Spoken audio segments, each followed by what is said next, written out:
News 18 जेके देख रहे हैं और अगर हम कल इंडिया ब्लॉक की जो मीटिंग हुई है उसमें उसकी बात करें, जम्मू कश्मीर के हिसाब से अगर हम बात करें तो इस मीटिंग का ज़बरदस्त एक इम्पैक्ट रह सकता है अगर इंडिया ब्लॉक की जो घटक दल है वो उमर अब्दुल्ला की उस अपील पर भरोसा करें या उसको साथ दें जो उन्होंने कल अपील की है इस मीटिंग के दौरान। और अपील क्या है? कहा जा रहा है कि चीफ मिनिस्टर उमर अब्दुल्ला ने जितने भी इंडिया ब्लॉक के घटक दल है उनको खुला आमंत्रण दिया है, खुला इनविटेशन दिया है कि अनकरीब में जब सेशन शुरू होगा पार्लियामेंट सेशन का और पहले दिन ही नेशनल कॉन्फ्रेंस के विधायक वहाँ पे प्रोटेस्ट करने जा रहे हैं, तो उन्होंने खुला आमंत्रण दिया है कि जितने भी घटक दल हैं इंडिया ब्लॉक के वो भी इस प्रोटेस्ट में शामिल हों। उमर अब्दुल्ला की बड़ी बात, उमर अब्दुल्ला ये कह रहे हैं कि जो घटक दल है वो भी इसमें शामिल हो और नेशनल लीडर्स हैं, पॉलिटिकल लीडर्स हैं, वो भी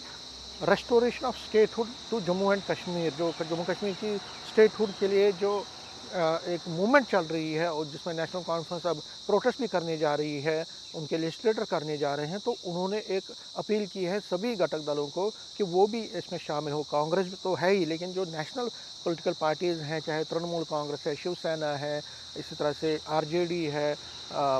या बाकी जितने भी रीजनल फोर्सेस या नेशनल फोर्सेस हैं जो कि इंडिया ब्लॉक के हिस्सा है, उनको खुला आमंत्रण दिया है कि वो भी इस प्रोटेस्ट में शामिल हो और स्टेटहुड के बहाली की जो मांग है नेशनल कॉन्फ्रेंस की या कांग्रेस की, उसमें वो भी शामिल हो। तो उमर अब्दुल्ला एक तरह से ओपन इनविटेशन दे रहे हैं और उनकी इनविटेशन के माने ये है, अगर हम सियासी नज़रिए से देखें तो उमर अब्दुल्ला इस इशू को नेशनल लेवल पे एक बड़ा पिच बनाना चाहते हैं, नेशनल इशू बनाना चाहते हैं, क्योंकि स्टेटहुड के मुद्दे पे अगर हम पिछले डेढ़ पौने 2 साल की बात करें तो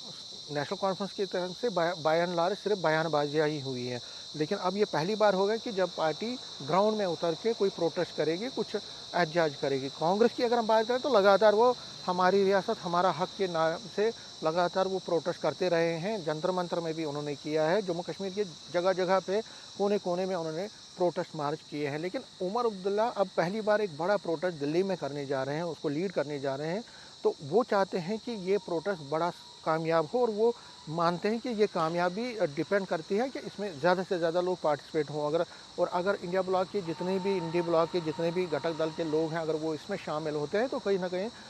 वो एक दबाव बनाने की कोशिश कर सकते हैं बीजेपी लेड सेंट्रल गवर्नमेंट को। तो उमर अब्दुल्ला की ये कोशिश है कि इस मुद्दे को एक नेशनल लेवल का मुद्दा बनाया जाए, स्टेटहुड के दर्जे की बहाली का जो मुद्दा है। हालांकि इंडिया ब्लॉक की जो कल की जो मीटिंग हुई है उसमें में जो नीट परीक्षा की जो लीकेज हुई है, जैसे एसआईआर पे या कई और मुद्दे जो बड़े बड़े मुद्दे हैं, नेशनल मुद्दे हैं, उस पर मंथन हुआ। लेकिन जब उमर अब्दुल्ला की बारी आई तो उन्होंने साफ कहा कि वो स्टेटहुड के दर्जे की बहाली की मांग कर रहे हैं और उनको एक तरह से उन्होंने अपील की, एक तरह से उनसे सपोर्ट मांगा, मदद मांगा बाकी पार्टी से कि जम्मू कश्मीर के लोगों की जो एस्पिरेशन है उसके लिए वो करे। बीजेपी इस चीज़ का मखौल उड़ा रही है और बीजेपी के लगातार पार्टी के नेता उमर अब्दुल्ला की इस नई पहल का या नई इनविटेशन का मजाक उड़ा रहे हैं। वो कहते हैं कि इंडिया ब्लॉक है कहाँ? इंडिया ब्लॉक जो है ये डायरेक्शन है, फ्रस्ट्रेटेड लोग हैं, एक दूसरे की इनको कदर नहीं है, इज़्ज़त नहीं है, ये लोग एक दूसरे के खिलाफ लड़ते हैं। फिर वो हवाला देते हैं कि देखिए पीडीपी और नेशनल कॉन्फ्रेंस तो वहाँ इंडिया ब्लॉक का हिस्सा है, यहाँ तो वो लड़ रहे हैं आपस में, यहाँ एक दूसरे को गालियाँ देते हैं, सियासी तौर पे एक दूसरे के सियासी तौर पर एक दूसरे के खिलाफ बोलते रहते हैं। तो ये वो कहते हैं कि ये डायरेक्शन लेस है, फ्रस्ट्रेटेड है, इससे कोई भी होगा, उमर अब्दुल्ला चाहे कुछ भी कोशिश करे उनको कोई सपोर्ट मिलने वाला नहीं है और स्टेटहुड तो आएगा ही, अप्रोप्रिएट टाइम पे आएगा, अभी उस तरह के हालात नहीं है। तो बीजेपी नेशनल कॉन्फ्रेंस की इस पहल का, उमर अब्दुल्ला की इस पहल का मजाक उड़ा रही है। कांग्रेस वेट एंड वॉच कर रही है। कांग्रेस कहते हैं जब हम इनसे मदद मांग रहे थे प्रोटेस्ट के लिए तो तब ये नहीं दे रहे थे, लेकिन फिर भी हम दे सकते हैं, हमारा काज इकट्ठा है। लेकिन पीडीपी क्या आएगी, क्या बाकी पार्टियां आएंगी, या फिर नेशनल लेवल पे जो पॉलिटिकल पार्टीज़ हैं क्योंकि उनके अपने अपनी प्रॉब्लम्स भी चल रही हैं, टीएमसी दो फाड़ पे जा रही है, डीएमके आउट ऑफ पावर हो गई है, शिवसेना फ्रस्ट्रेटेड है, बाकी चीज़ें बहुत सारी उनके अपने अपने डोमेस्टिक इश्यूज़ है। तो अगर कल प्रोटेस्ट होता है नेशनल कॉन्फ्रेंस का तो क्या उसमें वो शामिल होते हैं या पार्टी, इस पर भी ये भी एक देखने वाली बात होगी। लेकिन फ़िलहाल उमर अब्दुल्ला की नई पहल है, नई पहल ये है कि इसको एक नेशनल लेवल का इशू बनाया जाए, स्टेटहुड के दर्जे की बहाली की मांग पे, और कोशिश उनकी है कि ज़्यादा से ज़्यादा पार्टीज़ को इसमें शामिल किया जाए। नेटवर्क 18 के लिए मैं समीर भट्ट।